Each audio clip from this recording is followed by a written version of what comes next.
Question 1 says a bank charges late fees of $30 initially and then $20 for each day a payment is not made. If C0 is the initial cost of the late fees, what is the recurrence relation? So we're thinking back to financial maths here. We've got our C0 value of 30 because it does say that C0 is the initial cost of the late fees and the bank charged an initial late fee of $30. Then for each day a payment's not made, they add $20. So let's think about what this sequence would look like. We would start with 30, then after the first day, you then owe 50 because you get a $20 increase.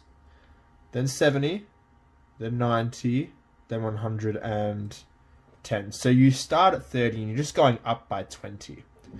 So our recurrence relation, if you remember, to have a recurrence relation, you first need to define C0. That's the first step of a recurrence relation.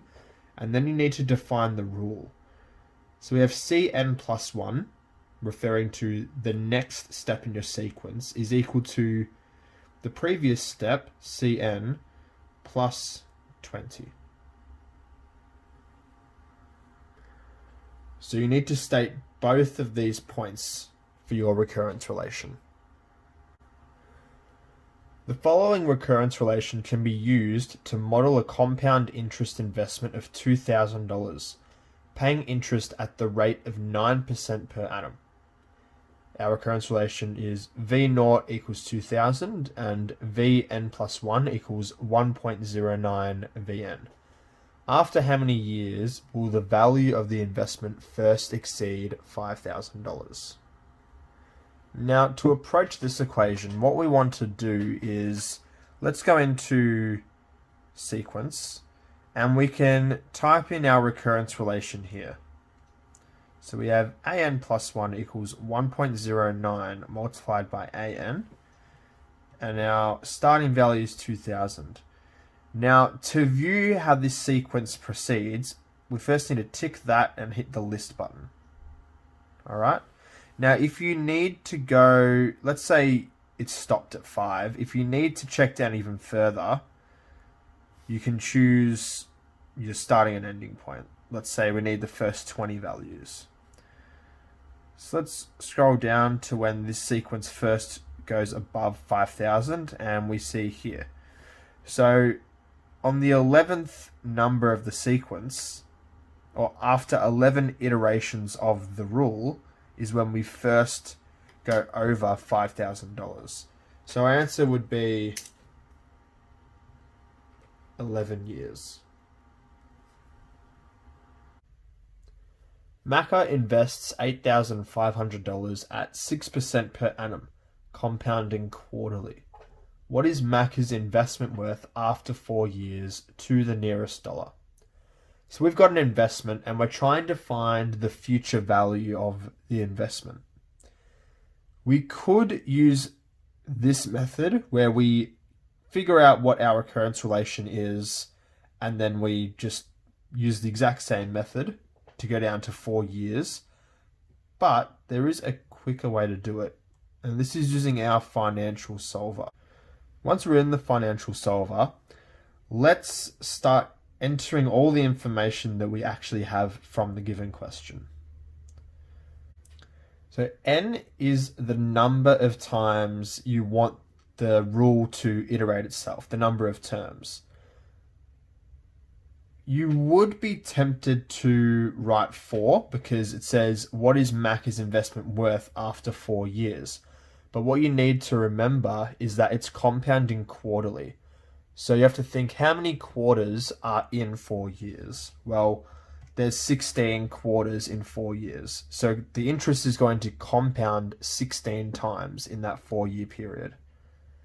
This I is the annual percentage rate. So it's not the compounding rate, it's the annual percentage rate. Question tells us it's 6. PV is the previous value. So Macca invests $8,500, which means he's taken $8,500 out of his bank account. Even though he's investing it, he's giving that money to the bank, so it's negative. Payment, he's not getting paid. It's not an annuity. The bank isn't paying him, so there's no payments going in and out of that investment account, so it's 0. Future value, that's what we want to find out, so I'm going to leave that for now. Payments per year and compounds per year, well, it doesn't actually matter what the payments per year is because the payment is 0. But usually we have payments and compounds per year the same number. So what I'm going to do is I'm just going to put 4 for both because it is compounding quarterly. Now, when I click on FV, I get my future value. So to the nearest dollar, Macca's investment after 4 years is worth $10,786. Now we're going to get back on track with the data analysis questions. We've got a least squares line equation here, and it's asking what the response variable is. Straight away, we should know that a least squares line always appears in the form of y equals ax plus b. On our y-axis, we always have our response variable. So it's almost like writing response variable is equal to a multiplied by your explanatory variable plus b. So we know that the response variable is just whatever is on its own outside to the left of the equal sign. So we know that the response variable in this case is the evening congestion level.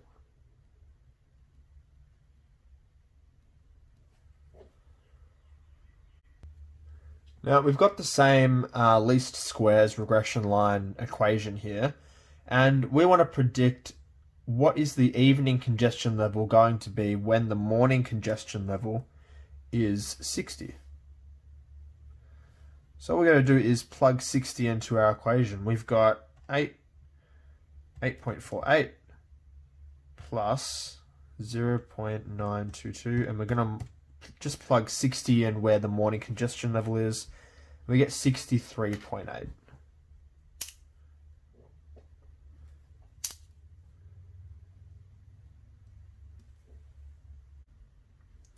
The correlation coefficient for this scatter plot is closest to what? Let's see if we can just use process of elimination here. First one, we've got negative 0.88. The form and direction of this scatter plot is clearly positive, so we're not even going to consider this one. Correlation coefficient is always less than 1, so it can't be 25. A correlation coefficient of 1 is a perfectly linear line, so it's not going to be 25. 0.26. Let's have a look at what 0.26 would look like in our notes. Well, we've got negative 0.3 to kind of base it off here, and that's really very, very spread out, which doesn't look anything like what we've got here. So I don't think it's 0.26. 0.91. We've got 0.9 there. They are all fairly close together, and they almost look like a pretty good linear association. I think that is much more accurate than our last one, 0.55. So our answer is going to be 0.91. For question 7, we've been given some data and we're asked to find the equation of the least squares regression line to 3 significant figures. In order to do that, we need to first actually enter our data in. All right, once you've got all your data entered into your calculator, we go calc, regression, linear regression. For x, we need our explanatory variable. Now, if you look at the question, it says some data is taken to see if ice cream sales depend on the temperature.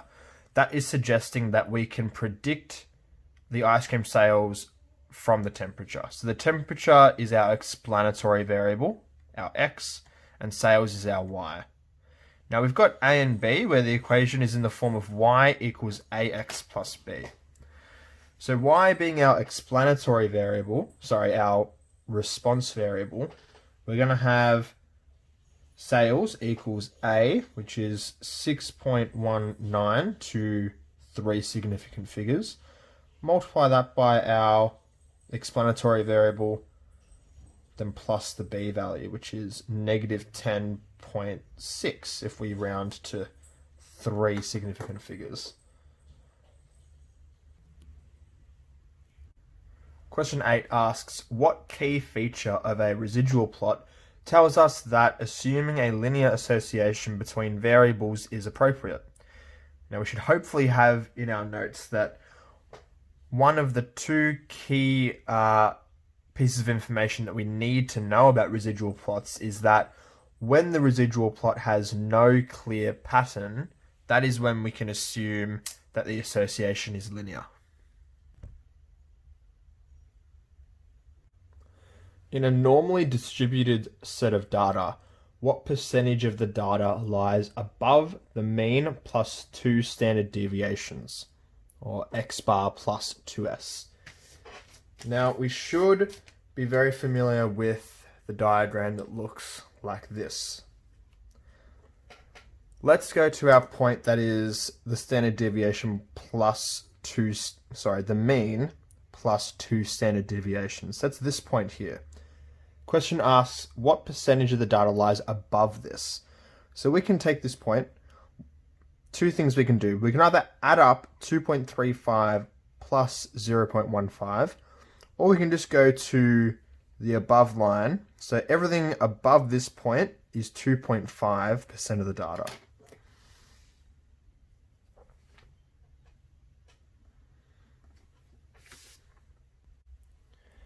A class's exam scores are approximately normally distributed with a mean of 60 and a standard deviation of 5. What percentage of students scored between 55 and 60? Alright, let's write out what we know from the question. X bar, the mean, is 60 and we have a standard deviation of 5. And we want to know the percentage of students that scored between 55 and 60. So let's see where 55 is in relation to our mean.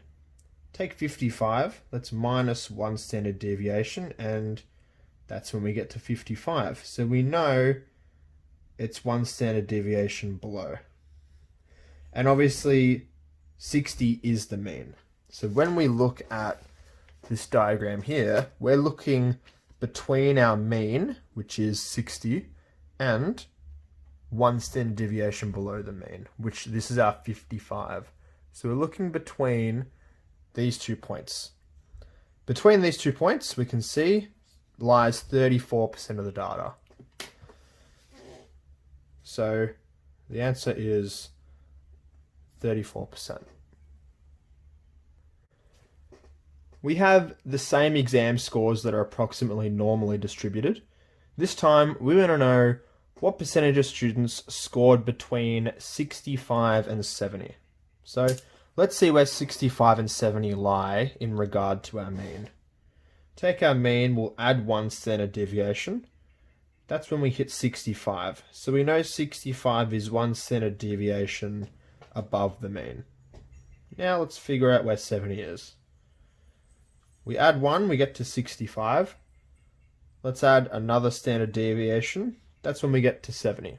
So we know 70 is 2 standard deviations above the mean. Now let's look at our diagram. We have 65 is 1 above and 70 is 2. So x bar plus s, that's where 65 will be. And x bar plus 2s, that's where 70 will be. So we want to find out what percentage of students scored between 65 and 70, between these 2 points. We can see that between these 2 points lies 13.5% of the data. So our answer is 13.5%. Question 12 again uses the same data. We have John who scored 75%, and we want to know what is his standard score. The formula for calculating a standard score, we have Z being our standard score is equal to X, our actual score, minus X bar, which is our mean, and we divide that by the standard deviation. Now we have all the pieces of the puzzle to work this out. We've got John's score of 75, our mean of 60, and our standard deviation of 5.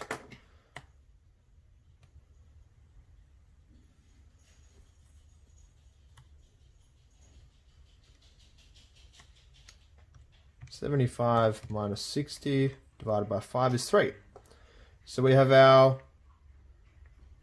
standard score of 3. A class of 25 students' heights are approximately normally distributed, with a mean of 166 centimeters and a standard deviation of 4 centimeters. The number of students that are taller than 162 centimeters is closest to what? To work this out, we first need to know what percentage of students are taller than 162 centimeters. So as always, we need to find out where does 162 lie in regard to the mean. So we'll take our mean, we're going to minus 1 standard deviation, and we get to 162, which is what we want. So we know 162 is 1 standard deviation below the mean. So what percentage of data lies above this point? We take our point 1 standard deviation below the mean, and we want to know how much data lies above this point. Well, above x bar minus s is 84%. So we know that 84% lies above.